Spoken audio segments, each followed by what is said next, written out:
সকলে নিশ্চয় পৰ্দা আঁৰত মা ভনী আছে মোৰ মা ভনীসকলক আহ্বান কৰিছোঁ এই প্ৰিয় মা ভনীসকল আপোনালোকে এনেকুৱা এটা মা হয় আধিয়াৰপাৰা চৌক জামে মছজিদ আৰু জলছা পৰিচালনা কমিটিৰ উদ্যোগত নৱম বাৰ্ষিক বিৰাট দিনী জলছা সম্পন্ন।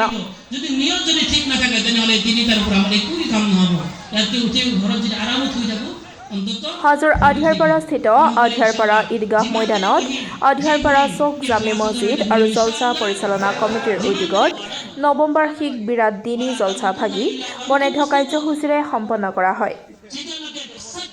সেই অনুসৰি পুৱা কোৰাণ শ্বৰীফ খতম, কেৰাত পাঠ, জিকিৰ, নাতে ৰচুল, কুইজ, মচনুন দোৱা প্ৰতিযোগিতা আৰু আবেলি মুকলি দিনী জলছা কাৰ্যসূচী সম্পন্ন কৰা হয়।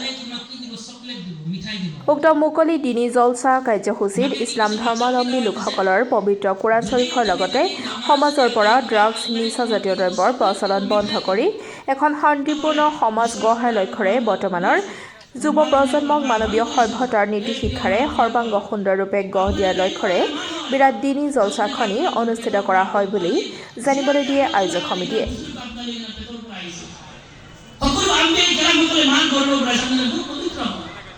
কিন্তু আজি আপোনালোকৰ সন্তানসকলে বৰবাদ কৰি দি আছে। হকিকত কথা যেতিয়া নেকি সন্তান যেতিয়া নেকি গৰ্ভৱতী থাকে বহুতো মা আদিয়াৰপাৰা জামে মছজিদ আৰু আদিয়াৰপাৰা জলছা পৰিচালনা কমিটিৰ উদ্যোগত এখনি বিৰাট দিনী জলছা আয়োজন কৰা হৈছে। উক্ত জলছাৰ জৰিয়তে যাতে আমাৰ যি উঠি অহা সমাজ আছে বেয়াৰ পিনে ঢাল খাই আছে, ড্ৰাগছ, ভাং, মদ এইবিলাকৰ পৰা যাতে দূৰত থাকে সেইকাৰণে আমি এই জলছাখন আয়োজন কৰিছোঁ। সেয়ে আমি বক্তা মাতিছোঁ 4জন। যদি নিয়ত যদি ঠিক নাথাকে তেনেহ'লে তিনিটাৰ পৰা আমাৰ একো কাম নহ'ব। ইয়াতকৈ উঠি ঘৰত যদি আৰামত শুই থাকোঁ অন্তত শৰীৰ ঠিক হ'ব। আমি সকলোৱে ইনশাআল্লাহ যিমান দেৰি পঢ়িম যি শুনিম ইখলাছৰ সৈতে শুনিম ইনশাআল্লাহ। যিমান দেৰি ওয়ালা তামুতুন্না ইল্লা ওয়া আনতুম মুসলিমুন। হাজোৰ পৰা অনামিকা কলিতাৰ ৰিপৰ্ট, ডেমক্ৰেটিক আছাম।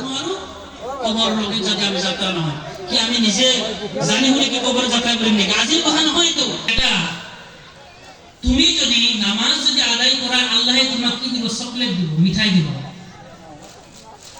মাকে কি কৈছে? বাচ্চাক কি দাৱাত দিছে?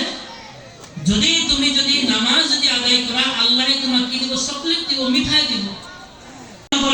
নিশ্চয় পৰ্দা আঁৰত মা ভনী আছে মোৰ মা ভনীসকলক আহ্বান কৰিছোঁ এই প্ৰিয় মা ভনীসকল আপোনালোকে এনেকুৱা এটা মা হয় য'ত নেকি আপোনালোকৰ পেটৰ পৰা আব্দুল কাদিৰ জিলানী ৰহমতুল্লাহ আলাইহি বুজুৰ্গ আপোনালোকে পেটৰ পৰা আহিছে। সকলো আম্বিয়া কেৰামসকলে মান গৰ্ব কৰাইছে, আপোনালোকে বহুত পবিত্ৰ। কিন্তু আজি আপোনালোকৰ সন্তানসকলে বৰবাদ কৰি দি আছে। হকিকত কথা যেতিয়া নেকি সন্তান যেতিয়া নেকি গৰ্ভৱতী থাকে বহুতো মা